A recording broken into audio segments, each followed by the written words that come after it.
Lecture start करते हैं तब तक।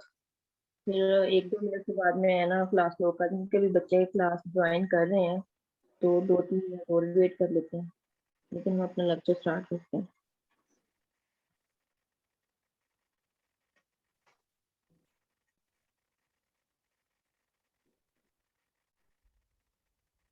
अच्छा, हमारा आज का टॉपिक जो है वो है डेटा माइनिंग टेक्निक्स के बारे में। कल हमने डेटा माइनिंग का इंट्रोडक्शन लेक्चर पढ़ा था कि डेटा माइनिंग क्या होती है। डेटा माइनिंग जो है उसमें अ, किस तरह हम डाटा को एक्सट्रैक्ट करते हैं। डाटा माइनिंग का मतलब ये होता है कि हम बहुत सारा, हमारे पास अगर डाटा है, बहुत ज्यादा ह्यूज अमाउंट ऑफ डाटा है, तो उसमें से हमने अपनी नॉलेज को एक्सट्रैक्ट करना है, अपनी इंफॉर्मेशन को एक्सट्रैक्ट करना है किस तरह।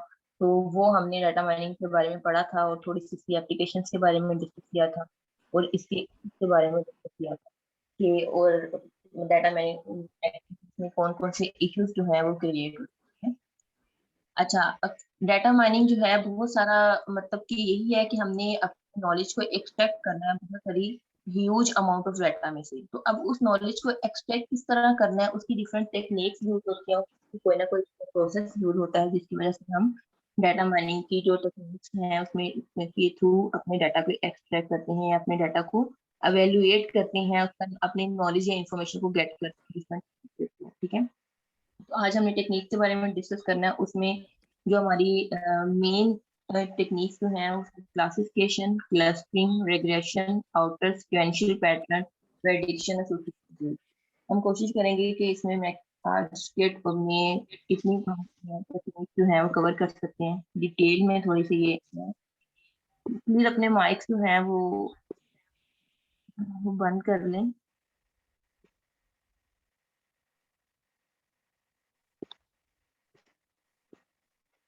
अच्छा, हम सबसे पहले क्लस्टरिंग की तरफ चलते हैं कि सबसे पहले क्लस्टरिंग क्या होता है, क्लस्टरिंग टेक्निक्स क्या है। ये क्लस्टरिंग टेक्निक्स जो है वो सबसे अर्लियर टेक्निक है, सबसे जो स्टार्टिंग में इंट्रोड्यूस करवाई थी कि टेक्निक जो डाटा माइनिंग की, डाटा को एक्सट्रैक्ट करने के लिए, वो क्लस्टरिंग टेक्निक थी। ठीक है, क्लस्टर का मतलब होता है फॉर्मिंग ग्रुप्स। इसमें क्या करते हैं हम, डिफरेंट ग्रुपिंग करते हैं, ग्रुप्स बनाते हैं, जिसमें हम अपना डाटा जो है वो डालते हैं और वो किस फॉर्मेट के लिहाज से डालते हैं वो देखते हैं। इसको अनसुपरवाइज्ड लर्निंग डाटा भी कहते हैं। क्यों? क्योंकि हमें नहीं पता होता कि जो हमने डाटा डालना है वो किस क्लस्टर में डाल। ठीक है, अब इसमें देखें, वो कह रहे हैं group data into cluster, similar data is group in the same cluster, dissimilar data is group in the same cluster. अब ये क्या कि हमने डिफरेंट क्लस्टरिंग करनी है, तो उसमें क्या होगा कि जो हमारे पास सेम डाटा होगा, लेट्स सपोज कि अगर मैं कह रही हूँ कि अब आपकी क्लास है, अगर किसी को आवाज का इशू है तो मेरा ख्याल है कि वो उसकी इंटरनेट का प्रॉब्लम है। मैं तो अपनी तरफ से फुल आवाज में बोल रही हूँ, तो अपना इंटरनेट कनेक्शन चेक कर लें। अच्छा, सबसे पहले वो कह रहे हैं कि सिमिलर जो डाटा है ना, अब लेट्स सपोज कि आपकी क्लास है डाटा माइनिंग की। ठीक है, इसमें दो क्लासेस हैं, CS6 semester and CS8 semester. तो मैंने अगर क्लस्टर्स बनाने हो तो मैं क्या कहूंगी, सिमिलर डाटा यानी CS8 सेमेस्टर के बच्चों को एक क्लस्टर में डाल दूंगी और CS6 वाले स्टूडेंट्स को मैं एक क्लस्टर में डाल दूंगी। तो दो मेरे पास क्लस्टर्स आ गए, क्योंकि ये दोनों डिफरेंट डाटा है। क्लास तो एक एक के स्टूडेंट्स हैं, लेकिन CS8 सेमेस्टर एक अलग है और CS6 जो है वो एक सेमेस्टर अलग अलग है। तो मैं दो क्लस्टर बनाऊंगी, उसमें से जैसे अटेंडेंस आप लोगों की मैंने मार्क करनी होगी, तो ऑब्वियसली मेरे पास दो शीट्स होंगी। ठीक है, दो क्लस्टर उसको कह सकते हैं। तो एक क्लस्टर में CS6 वालों की अटेंडेंस होगी और एक क्लस्टर में मेरे पास CS8 वालों की अटेंडेंस होगी।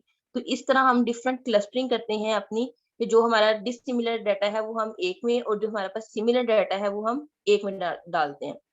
लेकिन इसको अनसुपरवाइज लर्निंग इसलिए कहते हैं क्योंकि we don't know about the clear clusters, कि हमें ये नहीं पता होता कि कितने क्लस्टर्स बनेंगे। ठीक है, हम इस चीज के बारे में मतलब कि इंफॉर्मेशन नहीं कर, और ना ही हमें ये पता होता है कि कितने ग्रुप्स बन सकते हैं। ऑब्वियसली अगर इसको मजीद एग्जैजरेट करूंगी तो मैं करूंगी कि CS जो 8 सेमेस्टर के स्टूडेंट्स हैं उसमें मैं मल्टीपल ग्रुपिंग कर दूं। अब उसमें से 5-5 6-6 की ग्रुपिंग कर दूं, या 5-5 6-6 की स्टूडेंट्स की लिहाज से ग्रुपिंग कर दूं, असाइनमेंट्स मैंने अगर देनी होगी।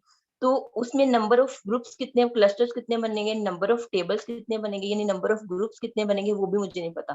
तो ये अनसुपरवाइज लर्निंग होगी कि मैं अपनी क्लस्टरिंग कर तो रही हूँ, ग्रुपिंग कर तो रही हूँ, लेकिन मेरे नॉलेज में ये नहीं है कि उनमें कितने क्लस्टर ग्रुप्स बनेंगे और उन क्लस्टर्स को नेम क्या मैं दूंगी, ठीक है। अब ये देखिए कि अगर मैं दो डिफरेंट कोई डाटा होगा, तो मैं उसको अगर एक क्लस्टर में डालूंगी, तो एक डाटा कहीं और से आया होगा, मुझे तो सिमिलर लग रहा है, ठीक है। तो एक डाटा कहीं और से आया, तो मैंने उनको एक क्लस्टर में डाल तो दिया, लेकिन अब उसको क्लस्टर का क्या नाम दूंगी, क्योंकि एक डाटा किसी और हेडिंग से यानी किसी और ग्रुप से आया और एक डाटा किसी और ग्रुप से, अब दोनों ग्रुप्स का डाटा जो है वो एक क्लस्टर में कंबाइन हो गया। तो मुझे नहीं पता होता कि मैं उसको हेडिंग क्या दूं या उसको किस क्लस्टर का क्या नाम दूं, तो मेरे पास ये भी अनसुपरवाइज लर्निंग में आ जाता है, ठीक है। तो इसमें हमें पता नहीं होता कि किस तरह से है। इसकी जो है एडवांटेजेस की तरफ अगर चले, तो अगर एडवांटेजेस के हैं कि ये जो है, इसमें कोई भी हमारे पास अफेक्ट नहीं करता कि इसमें जो वैल्यूज आ जाती हैं वो नेगेटिव हैं या पॉजिटिव हैं, ठीक है। वो अभी हम मैथमेटिकल अभी सोल्व करेंगे तो उससे पता चल जाएगा क्या पॉजिटिव और नेगेटिव वैल्यू। कंप्यूटेशन प्रोसेस इसमें जो है वो बहुत सिंपल है, ठीक है। और इसमें कोई नया ऑब्जेक्ट अगर आ जाए तो कोई भी वो अफेक्ट नहीं करता हमारे डाटा पे, क्योंकि बाय द टाइम अगर हमारे पास डाटा आता जाता है तो हम उसको क्लस्टर्स में डालते जाते हैं। तो हमें नहीं पता होता कि हम इससे हमें कोई भी अफेक्ट नहीं पड़ता कि इससे अगर हमारा डाटा आ रहा है तो उससे कोई भी हमारे ग्रुप्स पे या क्लस्टर पे फर्क नहीं पड़ता, बस हम क्लस्टर में उसकी एंट्री करवा देते हैं, ठीक है। अब मैं इसको थोड़ा सा सोल्व करके बताती हूँ कि ये किस तरह सोल्व होना है।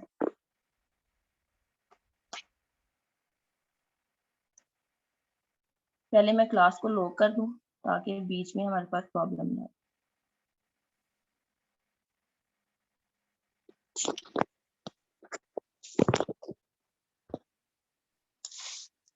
हाँ, सब कुछ स्क्रीन शेयर हो रही है।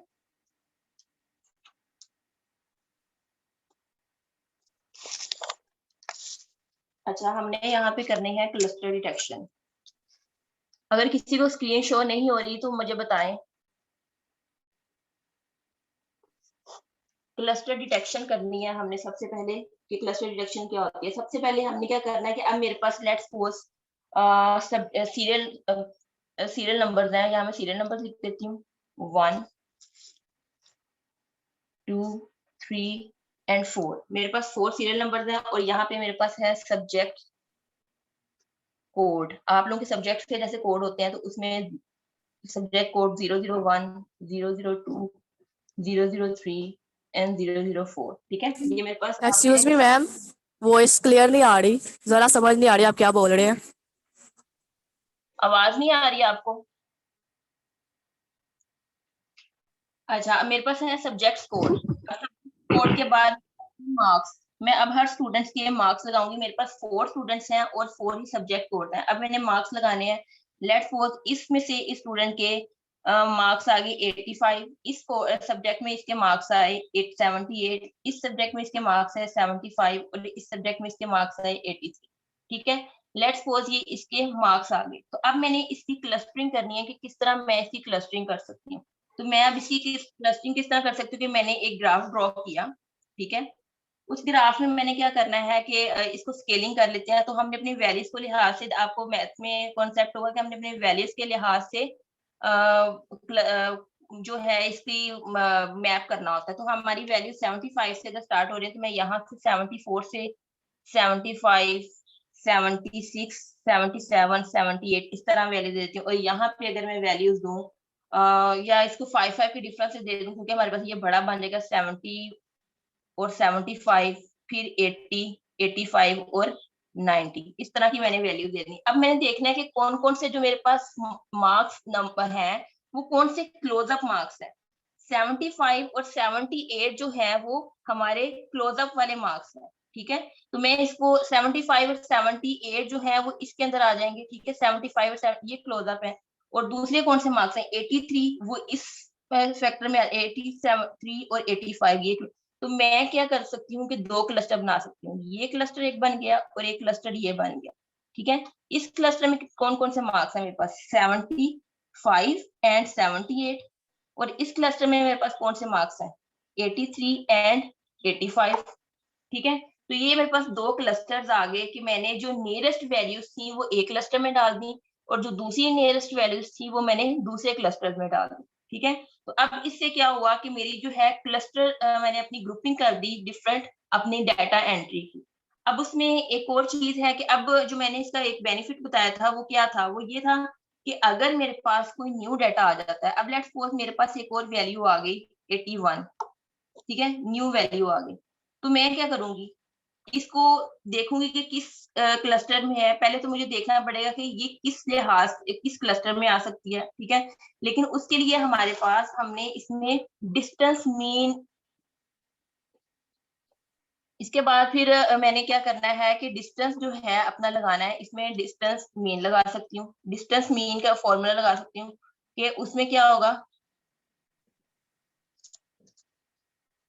डिस्टेंस मीन का फॉर्मूला लगाऊंगी। ये मरियम आई थिंक आपका जो नेट का इशू है, आप अपनी नेट को प्रॉब्लम सोल्व करें, बाकी सबको आवाज आ रही है, ठीक है। डिस्टेंस मीन का इशू, ये डिस्टेंस मीन का फॉर्मूला लगा सकती हूँ। अभी हम इसकी एक एग्जांपल में आपको, वैसे एल्गोरिथम का ये आपके सिलेबस में तो नहीं है, लेकिन इसको सोल्यूशन का थोड़ा सा मैं आपको बता दूंगी किस तरह सोल्व करना है, बाकी आप लोग इसको बाय सेल्फ भी सोल्व कर सकते हैं, ठीक है। और हमने डिस्टेंस फॉर्मूला कौन सा इसमें लगाना है, यूक्लिडियन डिस्टेंस का फॉर्मूला लगा सकते हैं, ठीक है। यूक्लिडियन डिस्टेंस का फॉर्मूला भी हम आगे जाके डिस्कस करेंगे, उसमें से जो डिस्टेंस हमारे पास नियरेस्ट आएगा हम उसको इसमें क्लस्टर में ऐड कर देंगे, ठीक है। तो ये क्लस्टरिंग, इस तरह ग्रुपिंग हम करते हैं, इससे क्या होता है कि हमारा अगर कोई नया डाटा आ भी जाता है तो हम उसको अपनी इन ग्रुप्स में ऐड करते जाते हैं, जिससे हमारी क्लस्टर्स पे कोई इफेक्ट नहीं पड़ता, ठीक है। ये इसका एक पॉजिटिव इफेक्ट है, जिसकी वजह से कि हम अपने जो सारा डाटा है उसको डिफरेंट क्लस्टर्स में डिवाइड कर देते हैं, ठीक है। अब इसमें जो हमारा एल्गोरिदम है वो के मीन्स के हम एक प्रॉब्लम सोल्व करते हैं, के मीन्स में किस तरह हमारा जो डाटा है वो सोल्व होता है, या किस तरह हम अपने के मीन्स के डाटे को अपनी प्रॉब्लम को सोल्व करते हैं यूक्लिडियन फॉर्मूला लगा के। ये मैंने ऑलरेडी जो है एग्जांपल ले ली हुई है, ताकि हमारा टाइम बच जाता है, तो हम इसको अभी सोल्व करते हैं कि किस तरह हमारे पास सोल्व होनी है। अब लेट्स सपोज कि मेरे पास दो एंट्रीज हैं, हाइट की और वेट की, ठीक है।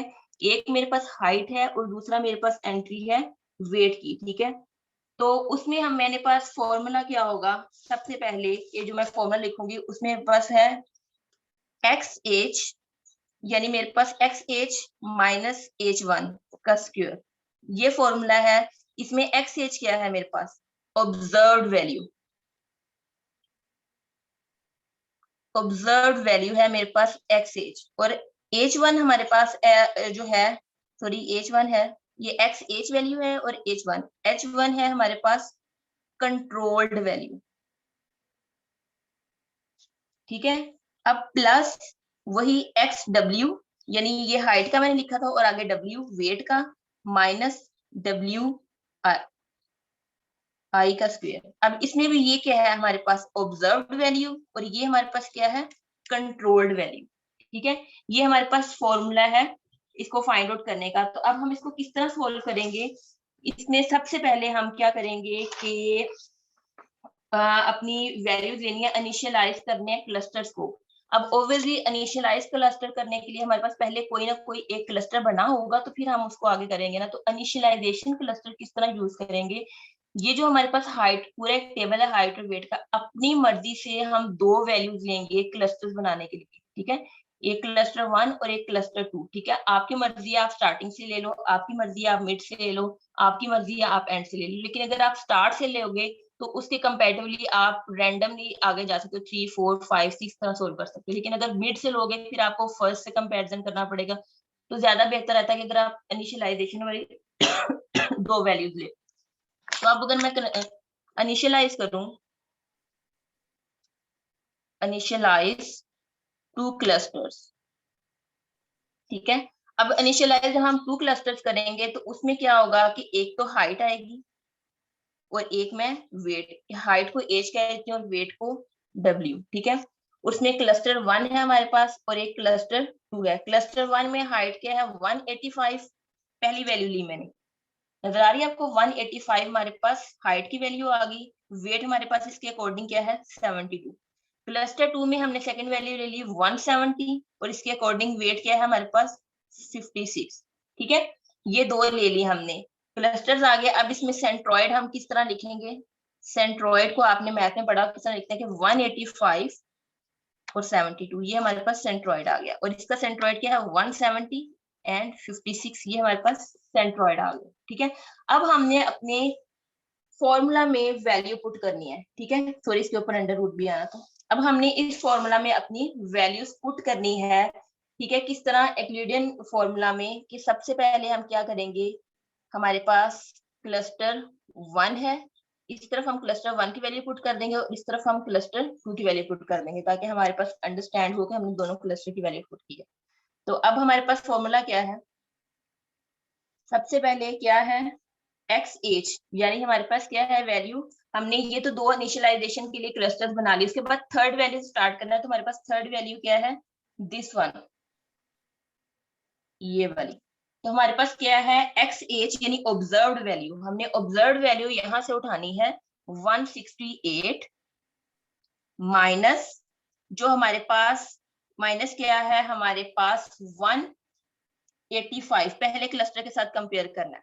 ठीक है, माइनस 185 यानी हमारे पास कंट्रोल्ड वैल्यू, ये इनिशियलाइज हमने क्लस्टर किए हैं ना, ये कंट्रोल्ड है हमारे में, हमने इनके ग्रुप्स बनाए हुए हैं, तो हमने फर्स्ट वाले के साथ कंपैरिजन करना है, यानी 185, तो इसका क्या है स्क्वायर प्लस फॉर्मूले में, और फिर हमारे पास है वेट की वैल्यू, वेट की 168 के अकॉर्डिंग क्या है 60, और हमारे पास कंट्रोल्ड वैल्यू क्या है दिस वन 72, इसका स्क्वायर ले लिया। ठीक है, अब इसको सोल्व करते हैं, सोल्व करके 168 में से 185 माइनस किया हमने, तो हमारे पास आ गया -17 का स्क्वायर। ठीक है, और आगे इसको सोल्व किया -17 आ गया। अब यहाँ पे देखिए -70, मैंने आपको इसका एडवांटेज अभी थोड़ी देर पहले बताया था कि इसमें पॉजिटिव आ जाए नेगेटिव वैल्यू आ जाए तो हमें अफेक्ट नहीं पड़ता, क्यों, क्योंकि इसमें स्क्वायर होता है, तो वो नेगेटिव को भी पॉजिटिव बना देता है, तो इस वजह से हमें अफेक्ट नहीं पड़ता हमारी नेगेटिव या पॉजिटिव वैल्यू से। क्लियर हो गया। उसके बाद हमारे पास इसमें से +60 में से -72, तो ये हमारे पास आ गया -12 का स्क्वायर। ठीक है, इसको जब हम सोल्व करेंगे तो हमारे पास इसका स्क्वायर सोल्व करेंगे तो हमारे पास 4 सोल्व कर लेते हैं, 433 का अंडर रूट, तो हमारे पास फाइनल वैल्यू आ गई 433 का अंडर रूट हमारे पास आ गया 20.8। ये हमारे पास क्लस्टर 1 की वैल्यू आई। अब हमने इसी तरह क्लस्टर 2 की वैल्यू सोल्व करनी है। अभी देखें यही हमने पॉइंट लिया था 168 का। ठीक है, अब हमने क्या करना है, वैल्यू पुट करनी है दूसरे क्लस्टर में, 168 minus, ma'am I think so आपने जो स्केल लिए हैं ये रॉन्ग है। जी जी हम अब कर दिया दोनों का। हाँ हाँ, ये देखें ना, दोनों का, इसका स्क्वायर लिया फिर इसका ठीक। स्क्वायर लिया, सम करके 433 आ गया, 433 का अंडर रूट लिया, मैंने डायरेक्ट कर दिया ना। आप कैलकुलेटर यूज कीजिएगा, इन क्वेश्चन में कैलकुलेटर का होना मस्ट है आप लोगों के पास। ठीक है, मिस यही आता है। हाँ जी, 20 + 8.88 यही है। जी मिस यही है। हाँ जी, आप लोग अपने पास ना नेक्स्ट क्लास में कॉपी पेंसिल कैलकुलेटर पास रखा करें, बल्कि अगर जब भी ये मैथमेटिकल हो तो फिर साथ साथ हो। अच्छा, आगे हमारे पास 168। काफी स्टूडेंट्स हैं जिनकी प्रॉब्लम आ रही है, उनका नेट इशू है, तो उन्होंने तब लॉगिन किया हुआ हो नहीं रहा, 4-5 बच्चे हैं तो वो देख रहे हैं। अच्छा, मैं अनलॉक करती हूँ क्लास। वैसे भी आपको पता है कि अगर विद इन, आप देखें आप क्लास ज्वाइन करेंगे तो उसका कोई फायदा, मैंने अनलॉक कर दिया है लेकिन कोई फायदा नहीं होगा, बीच में क्लास समझने का भी कोई फायदा नहीं है कि हम हाफ तक पहुंच गए हैं तो उनको क्या समझ आएगी। इस वजह से जो लेक्चर ले रहे होते हैं ना, उनका भी नुकसान होता है कि उनका भी लेक्चर कंप्लीट नहीं हो पाता। अच्छा चले, हम नेक्स्ट करते हैं 168, और फिर हमने दूसरा कंपैरिजन करना है ये क्लस्टर से, -170। ठीक है, स्क्वायर प्लस, अब उसके पास हमारे पास क्या है वैल्यू 60। ठीक है, 60, और हमारे पास सेकंड क्लस्टर ये वैल्यू क्या है, माइनस वेट की 56, स्क्वायर लिया। ठीक है, अब 168 में से 170 माइनस किया तो हमारे पास क्या आया, -2 का स्क्वायर प्लस 60 - 40 56 4 का स्क्वायर। ठीक है, तो इसको क्या सोल्व करेंगे, ये आ जाएगा सिंपल 2 4 + 16, तो ये हमारे पास क्या आ गया 20, 4.47 आ जाएगा मिस। 7 समथिंग। ठीक है, अगर हम एस्टिमेटेड वैल्यू ले लें, यही है ना। तो अब इस ये हमारे पास अब कंपैरिजन करना है, इस क्लस्टर की क्या वैल्यू आई है हमारे पास 20.80, और इस क्लस्टर की हमारे पास क्या वैल्यू आई है 4.8। हमारे पास मिनिमम वैल्यू क्या है 4.48। ठीक है। तो अब हमने क्या करना है, इस क्लस्टर की मिनिमम वैल्यू आई है, ठीक है, तो हमने इस क्लस्टर के साथ उसका इस क्लस्टर का मीन निकालना है, यानी इसके साथ हमारी वैल्यू आई है ना मिनिमम। तो हमने क्या करना है, नेक्स्ट पेज पे चले जाते हैं हम। ये इसी पे मैं अगर सोल्व करवाऊंगा आपको, यहाँ पे क्लस्टर 2 है ना, तो क्लस्टर 2 की जगह पे मैं, ये क्लस्टर हमारा 2 है, तो 170 हमारे पास प्रीवियस था, प्लस किसकी वजह से न्यू आई है 168 डिवाइडेड बाय 2, और दूसरा क्लस्टर क्या है हमारे पास 56, और किसकी वजह से न्यू आई है, इसके अकॉर्डिंग क्या वैल्यू थी 56 के अकॉर्डिंग 60 प्लस 60 डिवाइडेड बाय 2, इनका क्या है 170 प्लस 168, इनका प्लस करें और डिवीजन करें, इनका क्या आएगा क्लस्टर, जो भी रिजल्ट आएगा तो हमारे पास क्लस्टर क्या आएगा, न्यू आ जाएगा 169 और 58 ये अब हमारा न्यू क्लस्टर हो गया, यानी हमारे पास क्लस्टर 1 ये आ गया। अब हमारे पास क्लस्टर 1 जो था वही रहेगा जो प्रीवियस था, यानी हाइट, वेट और सेंट्रॉइड। क्लस्टर 1 में 185 और 72 वही रहेगा, लेकिन न्यू क्लस्टर हमारा चेंज हो जाएगा C2 में क्या आएगा, जो हमारे पास न्यू वैल्यू आई है वो क्या है 169 और 58, ठीक है।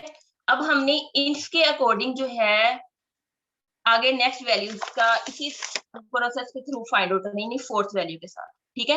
फिर उसमें जो मिनिमम आएगी, फिर हमने उस क्लस्टर को चेंज करके फिर 5th 6th 7th, ये इस तरह एक प्रोसेस पूरा एल्गोरिदम जो होता है, जो कि आप लोगों का के क्लस्टरिंग का होता है, जिसमें ग्रुपिंग होती है, ठीक है।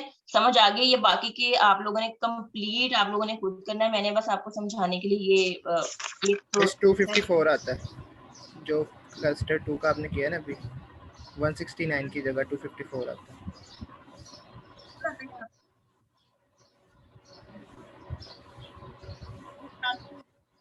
है वो आप लोगों को बताना है कि ये क्या चीज है, किस तरह मतलब इसको सोल्व करना है। नेक्स्ट जो वैल्यूज हैं उसको कंपैरिजन करके आप लोगों ने क्लस्टर चेंज करते रहना है और वैल्यूज को फाइंड आउट, ठीक है। आगे हमारे माइक प्लीज क्लोज कर दें।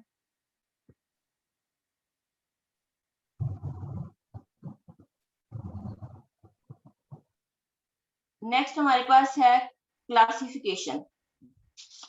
अब ये देखें क्लासिफिकेशन में क्या है, classification is a process of predicting the class of a new item.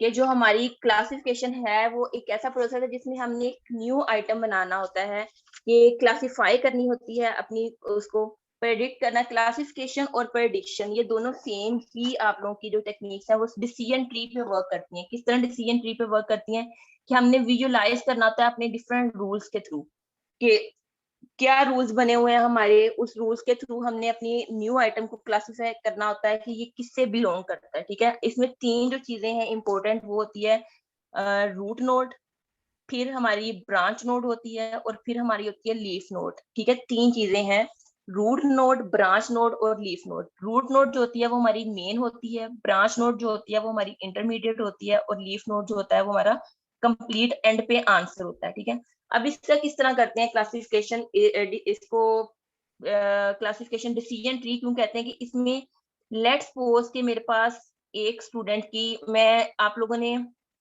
अगर कोई प्रॉब्लम की हो जिसमें मल्टीपल कंडीशंस होंगी, लेट्स सपोज मैं कह रही हूँ कि आप लोगों की क्लास में जितने भी अबव 20 स्टूडेंट्स हैं उनकी मैंने देखनी है कि कितनी उनके CGPA है, ठीक है। अगर उसका CGPA इससे ज्यादा है तो वो इस कैटेगरी में फॉल करते हैं, ठीक है। तो इस तरह इनकी क्लासिफिकेशन करते हैं। इसको भी मुझे लगता है कि मुझे पेज पे ही समझाना पड़ेगा। मैम क्लासिफिकेशन की समझ नहीं आई। क्लासिफिकेशन की आप लोगों के ये देखें, क्लासिफिकेशन जो होती है ना वो इस तरह होती है कि हमने लेट्स सपोज के इनको क्लासिफाई करना है। इसका जो एक चीज मेन होती है वो होता है रूट नोड, दूसरा होता है हमारे पास ब्रांच नोड, फिर हमारा होता है लीफ नोड, ठीक है। ये हमारा होता है मेन, फिर इंटरमीडिएट, और फिर हमारा होता है ये आंसर। अब लेट्स सपोज के मैं कहूँ कि आप लोग एक स्टूडेंट है, आप लोगों की क्लास में पहले तो देखनी है एज कितनी है। अगर किसी की एज बिलो, मैं कहती हूँ कि 20 है, यानी बिलो 20 है, तो मैंने देखना है उसका CGPA कितना है। ठीक है। अगर बिलो 20 सीजीपी के बाद मैंने कहना है कि वो क्या करते हैं, कैटेगरी ए में लाई करते हैं। अब ए में क्या, मैंने कैटेगरीज के नेम दे दिए। ए में एवरेज वाले काउंट होते हैं, ए में मैं कहती हूँ एवरेज वाले, बी में गुड वाले, सी में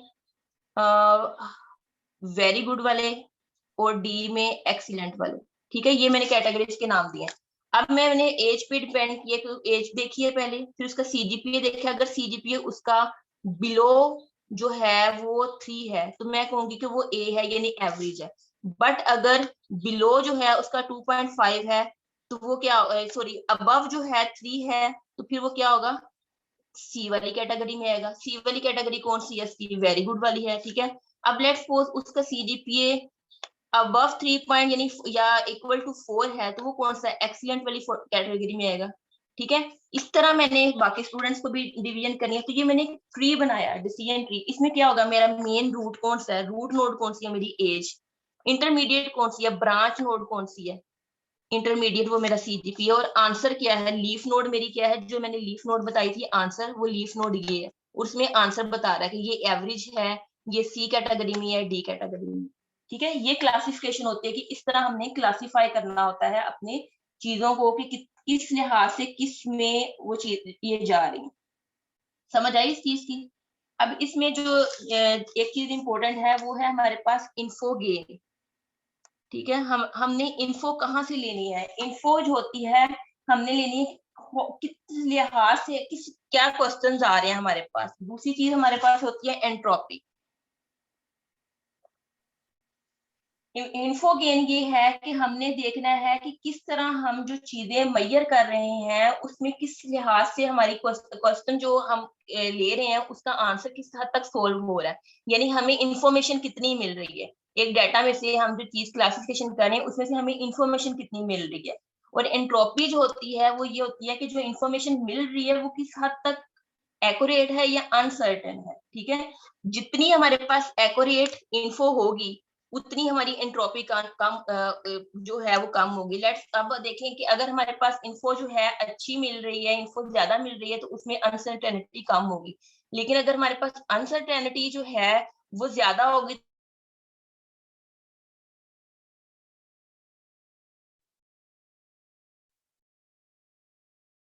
एक दूसरे की इन्फो गेन और एंट्रोपी। अब इसी तरह ये देखें कि क्लासिफिकेशन में उन्होंने क्या किया हुआ कि हमने इसको डिसीजन ट्री भी कहते हैं, क्लासिफिकेशन और प्रेडिक्शन को डिसीजन ट्री भी कहते हैं, क्योंकि हमने एक ट्री बनाया होता है, इसमें डिफरेंट डिसीजंस लेने होते हैं। ठीक है। और उन डिसीजंस पे हमने करना होता है। सबसे पहले जो हमारी मेन रूट होती है वहां पे हमारा मेन क्वेश्चन होता है कि क्या चीज है। दूसरी इंटरमीडिएट लीफ होती है, फिर हमारे पास लीफ नोड होती है, इंटरमीडिएट नोड और लीफ नोड। लीफ नोड हमारा जो मैंने बताया कि वो हमारे पास होता है आंसर, यानी यहाँ पे आके हमारे पास एक आंसर आ गया, यहाँ से प्रॉब्लम को हम लेके चल रहे हैं और लीफ नोड पे हमारा आंसर जो है वो सोल्व हो रहा है। That is classification. इसकी समझ आ गई है।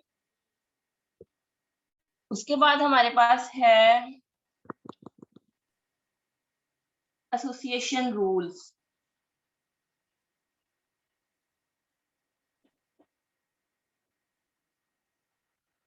टाइम भी कम रह गया हमारे पास। एसोसिएशन रूल जो है, एसोसिएशन रूल्स क्या होते हैं कि इसको an association algorithm creates rule that describe how often events and occur together. कि हमने इसमें डिफरेंट रूल्स बनाए होते हैं, हमने डिस्क्राइब करना होता है कि जो भी कोई काम हो रहा है वो किस हद तक अकर्ड हो रहा है। लेट्स सपोज इस एग्जांपल दिए कि एक अगर कस्टमर जो है वो कंप्यूटर बाय करता है तो ऑब्वियसली 90% चांसेस हैं कि वो सॉफ्टवेयर भी बाय करेगा। ठीक है। यानी इसमें प्रोबेबिलिटी आ जाती है किस हद तक यानी प्रोबेबिलिटी है कि ये काम हुआ है। अब मैं अगर हम कह रहे हैं कि आज वेदर जो है अगर क्लाउडी है तो हमारे पास प्रोबेबिलिटी यानी चांसेस होते हैं कि आज मे बी बारिश भी हो जाए।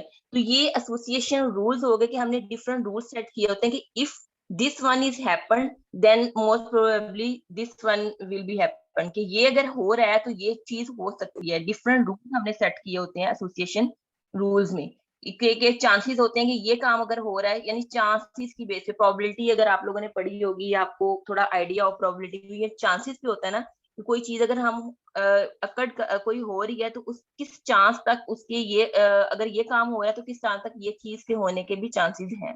ठीक है, इसको हम डिटेल में इसका एल्गोरिदम भी डिस्कस करेंगे कमिंग क्लासेस में।